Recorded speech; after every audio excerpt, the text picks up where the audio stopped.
She drops a frozen waffle into... Ich wollte mit ihm brunch... Mann! She drops a frozen waffle into the toast and slams the freezer door. She won't look at me. Yikes. Toll. So anything big going on at school today? Aw. No. Okay. Do you need a ride to school? No. Want some coffee?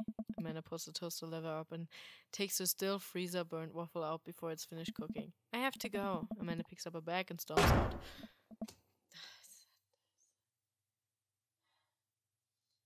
Und dann wollt ihr, dass ich Horrorspiele spiele. Horrorspiele. Die bei einer scheiß Tür, die hier zusammen... Jumpscare. Oh, okay. I haven't seen her act like this in a long time. It's usually short-lived, but it always hurts. Hopefully this blows over and things are back to normal soon. I sit back at the kitchen table and look at the picture of Amanda and I hanging on a wall. In it, I'm teaching her to ride a bike. Her face is a mixture of excitement and pure, unadulterated fear. I remember how determined she was. Every time she would fall off and scrape her knees, she would get up and try it again. Finally, I had to stop her because she was bleeding everywhere. Then she started to cry because she didn't think she needed bandages and wanted to keep trying. As I put the bike away, she just stood in the middle of the street and screamed. Then I took her for ice cream and it was like nothing even happened. After giving it a bit of thought, I decided that if I forced her to talk about it, I'm only going to make things worse. But I have an idea. I start rummaging around for ingredients. I hear Amanda walk into the door. Instead of heading for the kitchen like she usually does, she makes a beeline to her room. She's clearly trying to avoid me. Hey, Pumpkin. What? Can you come here for a sec? There's a moment of silence. Yeah. I wanted to say sorry about last night. I'm just worried about you, kiddo. I get scared when I know something's wrong, and I get even more scared when I feel like I can't do anything about it. Dad, So just... whatever it is, and you don't have to tell me if you don't want to, but whatever it is, just know that you have a dad in your corner who wants you to be happy. Oh, no. Honey, you know I'm bad with words, so I was hoping I could speak a language we both understand. I pull a cake out of the refrigerator and place it on the table. Hopefully the frosting has set by now. Ta-da! Dad! It took me... Sorry you're sad, but I support you 100%. Dean ist der süßeste Vater aller Zeiten. Dieser Kuchen ist der süßeste Kuchen aller Zeiten. Was zum... It took me a really long time because I ran out of red frosting somewhere around sad and had to start over, and this is beautiful. It's strawberry. Amanda gives me a big old hug. Grab some plates and forks and serve us up some delicious cake. So, it's really stupid. What is? This whole thing, I know I've been really weird lately, and there's just... I don't even know how to explain it. I feel like I might have to make you a chart. I'm listening. Do you want me to take notes? Oh. I guess I should start from the top. You know how MRR is going to that fancy art school in California, right? MRR. Scheiße.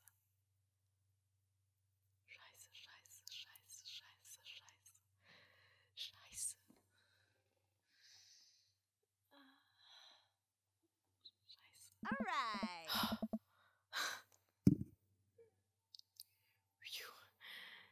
You got it. Wow, proud of you. Yeah, danke. Anyways, ever since she got the acceptance letter, I've been feeling like she's drifting away, you know? And she's been spending a lot more time with Grace and MRP. I just thought it was all in my head for a while, but then I found out from Rosie M that both of the Emmas, Grace and Noah, all went to a party at Mackenzie F's on the same night, and they all told me they were busy studying for the Calc AB final. Wow, yikes. Oh. So, another important piece of information is, God, this is embarrassing. I have a crush on Noah. I know. That's a thing. What? Whoa. I had no idea. I definitely didn't know that. Okay. You're a bad liar. So are you. I learned from the worst. Anyway, so the only person I told about the crush was MRR, and she promised not to tell anybody. I didn't confront them about the party thing because I didn't want to start a drama, so I just kept quiet and keep going about my business. Amanda sighs. And then one day I invite everybody out to get nachos at the mall, and after not texting me back for like 2 hours, even though none of them ever put their phones down for more than 60 seconds, they all say they're busy like simultaneously. So I tell them, never mind, I just eat nachos at home, right? But we were out of chips and I really, really wanted nachos. Totally understandable. So I go to the mall anyway. I get to the food court and who do I see there but Grace, Emma P, Emma R, and Noah, all hanging out together and eating nachos without me. Hello? What? It gets better. I'm standing by the escalators watching them and I realize that Noah has his arm around Emma R, which is kind of weird, right? But then they kiss. Mine. No. Yes, I know. So I storm over there and I'm like, hey. And Grace drops a nacho on her shirt because of course she does, and Emma R just like glares at me. Grace. Nothing is coming up. I don't know who that is. Grace is the gossipy one. I know. Grace is the one nobody really likes. Or I guess that's me now. But anyway, nobody will say anything. I'm just like, you guys suck, which I realize is not the most eloquent things to say, but I was very angry and really embarrassed and I just wanted to get out of there. So I left without nachos, might I add, which only further contributed to the shitty day, and immediately drafted a super long text to the group chat asking them why they've been so weird. And I wrote another one to Emma R asking how long the Noah's thing been going on. And sorry, I know that's a lot. You still following? Ja, ich hab verstanden. Ich hab alles verstanden. Get a lot of this. Emma R says, you know what? Let me just read it to you. Amanda pulls out her phone and reads word for word in a duriously long string of text messages. Can you believe that?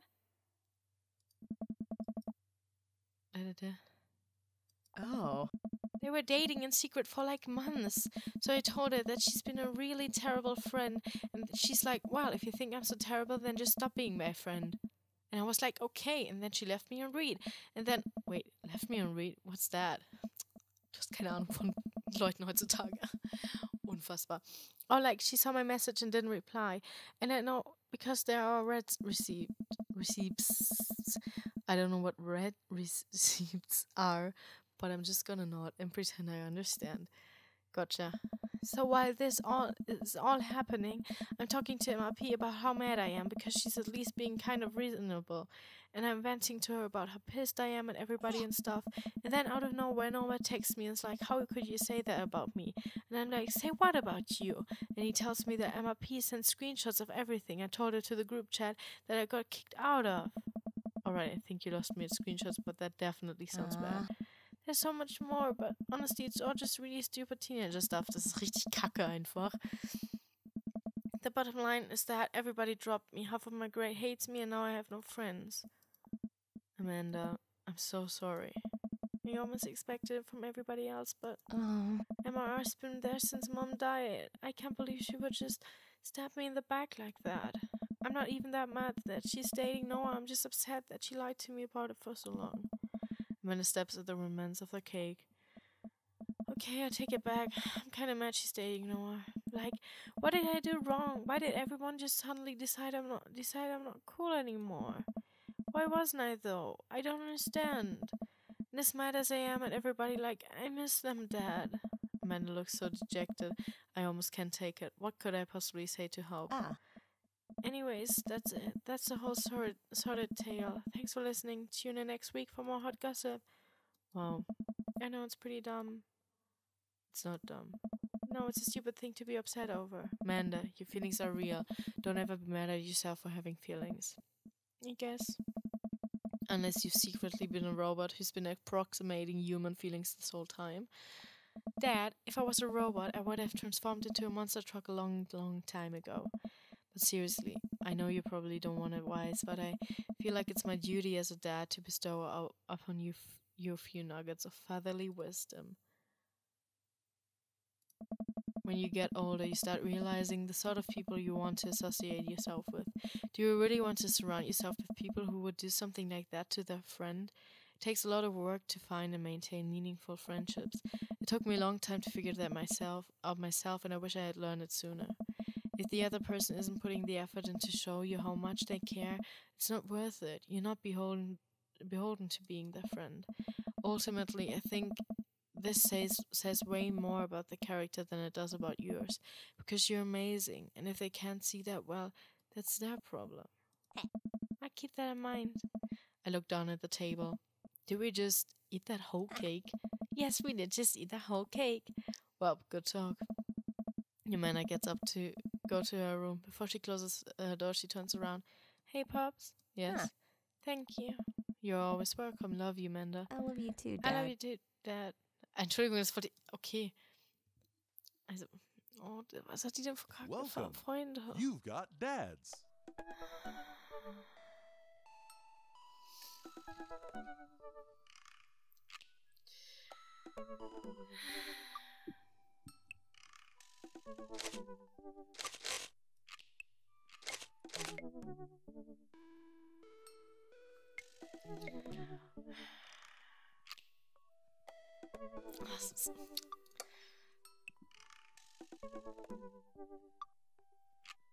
Ah, okay. You know what they say about third dates? They get pretty serious. This is my dream, Daddy. Also ich glaube, ich würde Craig als Daddy jetzt nehmen. Das heißt, wir machen jetzt die Route mit Craig. Versuchen Craig als Freund zu bekommen. Und danach können wir alle anderen noch machen. Wen ihr dann als nächstes sehen wollt. Aber ich glaube jetzt erstmal Craig. Wir können ja alle anderen noch ausprobieren. Alle anderen. It took some time for our schedule to line up, but I was finally able to find a weekend where Craig and I could go camping. Okay. He always stays so busy with work and the kids, but it's good to know that we would just be able to spend some time relaxing together in nature. Since our first run, I've managed to go on regular runs with Craig. I mostly do them because it seems like the only time we get to hang out, but the added benefit is that I've seen a lot of improvement in my health. For sure. I was able to sift through the attic and find my old camping gear from college. Craig put me in charge of bringing the sleeping bags and tent while he takes care of the food, so I double check to make sure everything is ready to go. Craig should be here in any minute now. Amanda's gonna be spending this weekend on a school trip to our nation's capital. She hasn't been away from home without me for longer than a day since she was 14. I hope she isn't feeling as nervous about it as I am. Hey, Amanda Panda. Amanda's in the middle of sitting on top of her luggage in order to get it to finally zip. Hey, pups. Ready for your trip? Once I get this bad boy all zipped up, I'm good to go. How much did you pack? That seems like a lot for 2 days. Oh, it's all of my camera equipment, lenses, tripod, flash, all that. Are you even gonna have time to take pictures? I'll find a way. I need to get some good shots for my series on national monuments. Oh, that's what the series is about. It's one of those internet series where I reimagine Disney princesses as founding fathers. What? I'm kidding, nobody likes those. I'm taking portraits of my friends. Oh well, I'm gonna be in the woods, out there in nature, you know, roughing it. Just me and Mother Nature, the old maid with the trees. Are you gonna be alright on your own?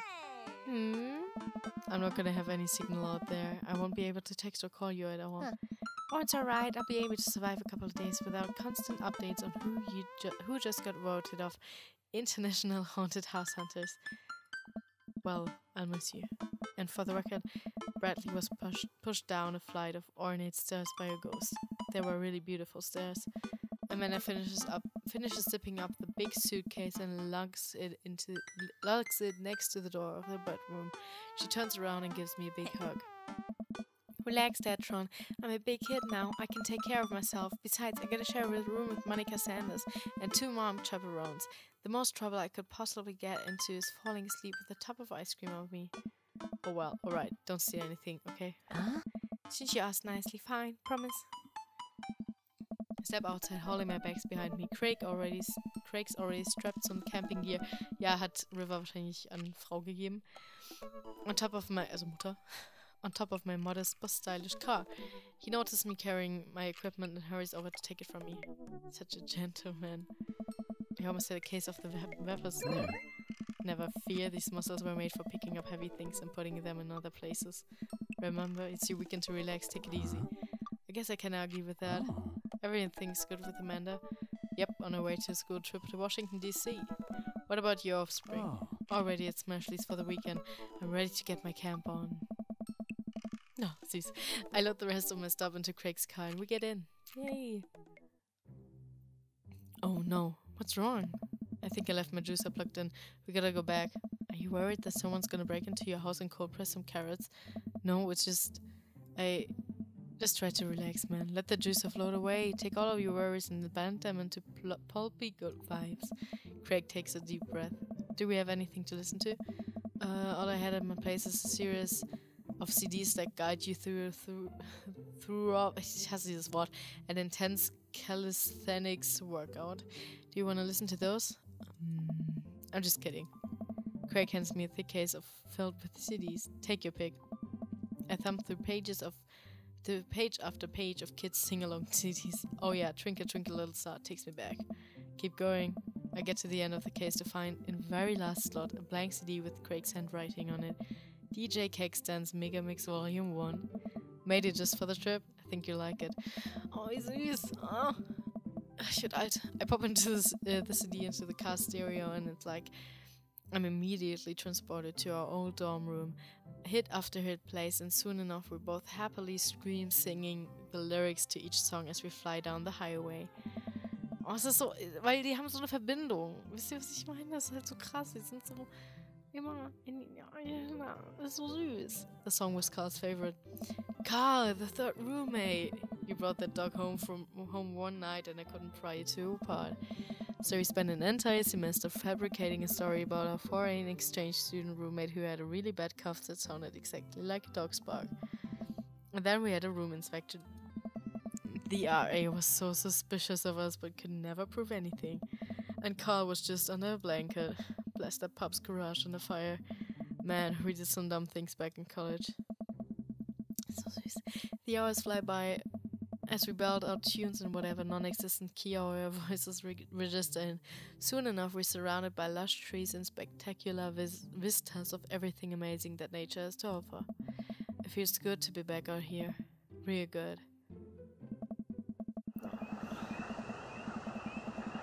Viel draußen Geräusch. Wo sind wir gelandet?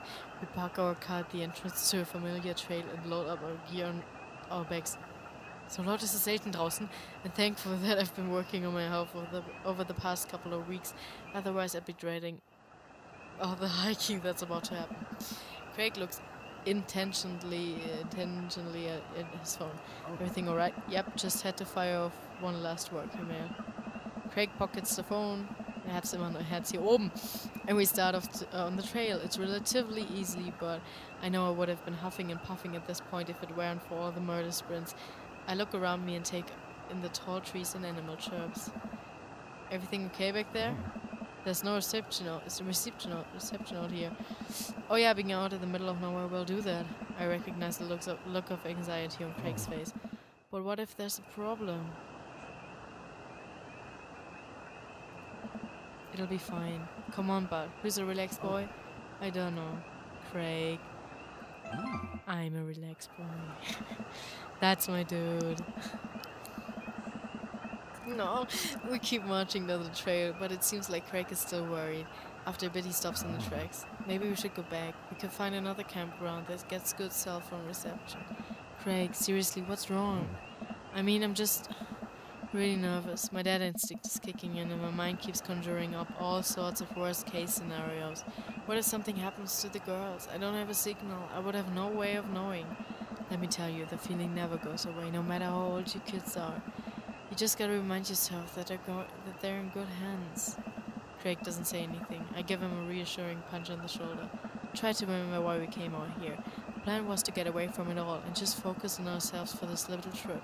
No distractions, no cell phone service, just two dads relaxing out in the woods. Craig looks me directly in the eyes.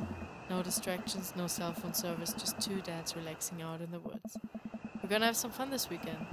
Craig and I get back to marching. It's not too long of a hike before we get to the campsite, and we're both glad to see that we are the only people there. I can't believe you still have this tent. Found in my attic and already checked for holes. It's seen better days, sure, but I think we'll be able to survive. I dump the bag of fabric and poles onto the ground. We unfold the tent in the desired spot. I hand Craig the stakes. Diese Geräusche, ne? We still know how to do this, right? Of course we do. We do not. Komm. Oh, voll schön. Wie romantisch. Diese Musik, diese Geräusche.